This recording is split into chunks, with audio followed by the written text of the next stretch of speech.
Halo, selamat pagi Bapak, Ibu, dan Saudara-saudari yang dikasihi oleh Tuhan. Kita berjumpa lagi dalam Salam Pagi. Mari kita akan berdoa sebelum kita membaca dan merenungkan firman Tuhan. Allah Roh Kudus, berbicaralah kepada kami melalui firman-Mu. Di dalam nama Tuhan Yesus kami berdoa. Amin. Bapak, Ibu, dan Saudara, kita akan melanjutkan pembacaan firman Tuhan dari kitab Ulangan pasal 12 ayat 1 sampai ayat yang ke-28. Demikian. Inilah ketetapan dan peraturan yang harus kamu lakukan dengan setia di negeri yang diberikan Tuhan, Allah nenek moyangmu, kepadamu untuk memilikinya, selama kamu hidup di muka bumi. Kamu harus memusnahkan sama sekali segala tempat di mana bangsa-bangsa yang kamu singkirkan itu beribadah kepada ilah-ilah mereka, baik di gunung yang tinggi, di bukit maupun di bawah setiap pohon yang rimbun. Mezbah-mezbah mereka harus kamu robohkan, tugu-tugu berhala mereka kamu remukkan, tiang-tiang berhala mereka kamu bakar habis, patung-patung ilah mereka kamu hancurkan, sehingga nama ilah mereka kamu hapuskan dari tempat itu. Jangan kamu berbuat seperti itu terhadap Tuhan Allahmu, tetapi kamu harus mencari tempat yang akan dipilih Tuhan Allahmu dari antara segala sukumu sebagai kediamannya untuk menegakkan namanya di sana. Kesanalah kamu harus pergi. Kamu harus membawa ke sana kurban bakaran dan kurban sembelihanmu, persembahan persepuluhan dan persembahan khususmu, kurban nasar dan kurban sukarelamu, serta anak sulung lembu dan kambing dombamu. Di sanalah kamu akan makan di hadapan Tuhan Allahmu dan bersukaria kamu dan seisi rumahmu, karena dalam segala upaya tanganmu engkau diberkati oleh Tuhan Allahmu. Jangan kamu melakukan apapun yang kita lakukan di sini sekarang. Masing-masing melakukan apa yang benar menurut pandangannya sendiri. Sebab hingga sekarang kamu belum sampai ke tempat perhentian dan milik pusaka yang diberikan Tuhan Allahmu kepadamu. Tetapi kamu akan menyeberangi sungai Yordan dan tinggal di negeri yang diberikan Tuhan Allahmu kepadamu untuk dimiliki.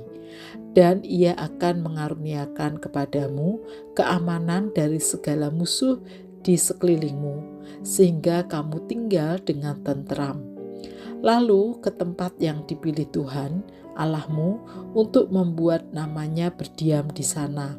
Haruslah kamu bawa semua yang kuperintahkan kepadamu, kurban bakaran dan kurban sembelihanmu, persembahan persepuluhan dan persembahan khususmu, juga segala kurban nasar terpilih yang kamu nasarkan kepada Tuhan. Kamu harus bersukaria di hadapan Tuhan Allahmu, kamu beserta anakmu laki-laki dan perempuan, hambamu laki-laki dan perempuan, dan orang Lewi di kotamu, sebab orang Lewi tidak mendapat bagian milik pusaka bersama kamu.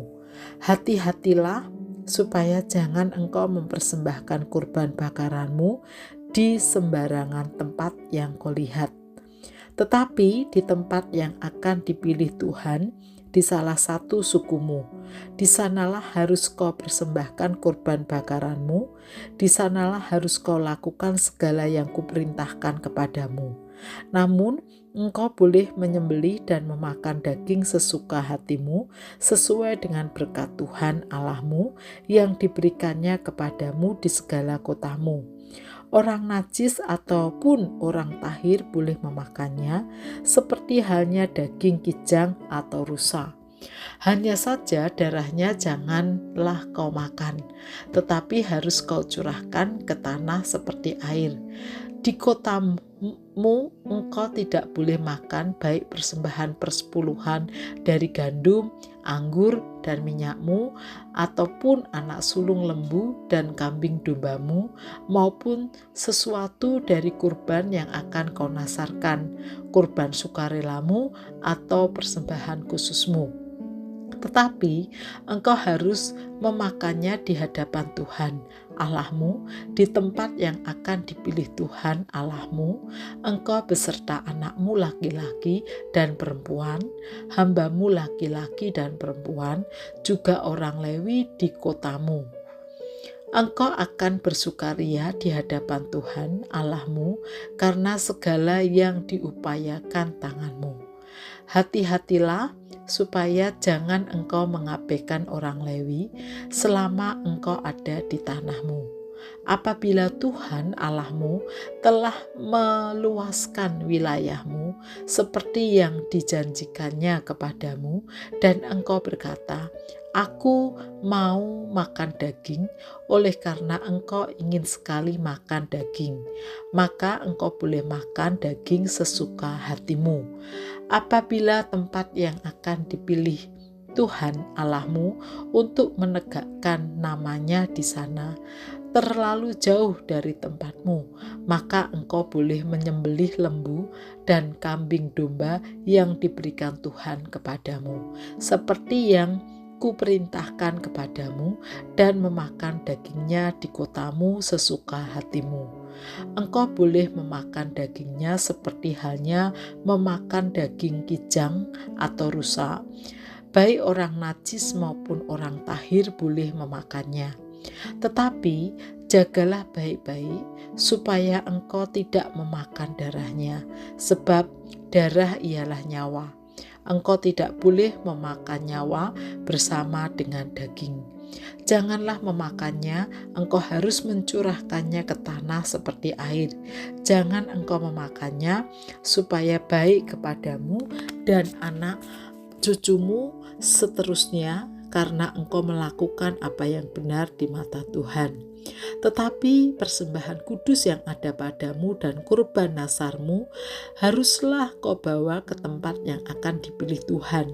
Engkau harus mengolah kurban bakaranmu, baik dagingmu maupun darahnya, di atas mezbah Tuhan Allahmu, sedangkan darah kurban sembelihanmu haruslah dicurahkan pada mezbah Tuhan Allahmu, tetapi dagingnya boleh kau makan. Dengarkanlah baik-baik segala perkataan yang kuperintahkan kepadamu, supaya baik keadaanmu dan anak cucumu seterusnya untuk selama-lamanya, apabila engkau melakukan apa yang baik dan benar di mata Tuhan Allahmu. Bapak, Ibu, dan saudara-saudari yang dikasihi oleh Tuhan, tempat ibadah menjadi salah satu unsur penting bagi umat Tuhan. Karena di tempat ibadah, kehadiran Tuhan dinyatakan. Umat dapat beribadah, menyembah Tuhan, dan mempersembahkan korban persembahan. Artinya, tempat ibadah menjadi ruang di mana terjadi perjumpaan Allah dengan umatnya. Oleh karena itu, Allah memiliki peran yang sangat sentral atau utama dalam tempat ibadah, termasuk menentukan tempat ibadah itu. Hal itulah menunjukkan bahwa Allah lah yang punya otoritas tertinggi di tempat ibadah, bukan manusia atau kehendak manusia. Bapak, Ibu, dan saudara yang dikasihi oleh Tuhan, pernahkah kita berpikir bahwa ketika Tuhan mengizinkan kita beribadah di tempat ibadah atau gereja, itu bukan karena diri kita, tetapi karena peranan Allah? Atau selama ini kita berpikir bahwa ketika kita beribadah di tempat ibadah atau di gereja, pikiran kita adalah ya karena kemauan kita sendiri atau karena itu pilihan kita sendiri. Jika pikiran ini yang terjadi, maka Di tempat ibadah pun kita sibuk dengan diri kita sendiri dan hanya menuruti kemauan sendiri atau kemauan manusia. Berbeda jika pikiran atau hati kita pada yang pertama tadi, yaitu karena Allah kita ada di tempat ibadah, kita bisa beribadah, bisa bergereja. Itu berarti di tempat ibadah, dalam bergereja pun kita tunduk pada otoritas Tuhan. Umat Israel dididik dengan begitu keras akan hal ini. Tujuannya adalah supaya mereka benar-benar tunduk pada otoritas Tuhan, sehingga mereka boleh mengalami perjumpaan dengan Tuhan.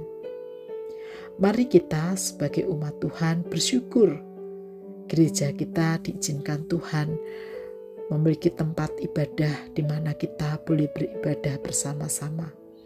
Karena itu, mari kita jaga agar setiap umat, setiap kita beribadah kepada Tuhan dengan sikap tunduk pada otoritas Tuhan, pada kehendak Tuhan. Mari kita berdoa. Tuhan, terima kasih bahwa sebagai umat-Mu, Engkau mengizinkan kami bergereja, Engkau mengizinkan kami ada tempat ibadah, sehingga kami boleh beribadah bersama-sama. Itu semua karena Engkau ya Tuhan. Karena itu, ajarkan kepada kami dalam beribadah di tempat ibadah, ketika kami bergereja, bersekutu bersama-sama, kehendak Tuhanlah yang kami turuti. Kami tunduk pada otoritas Tuhan. Ajarkan kepada kami ya Tuhan. Di dalam nama Tuhan Yesus kami berdoa dan mengucap syukur. Amin.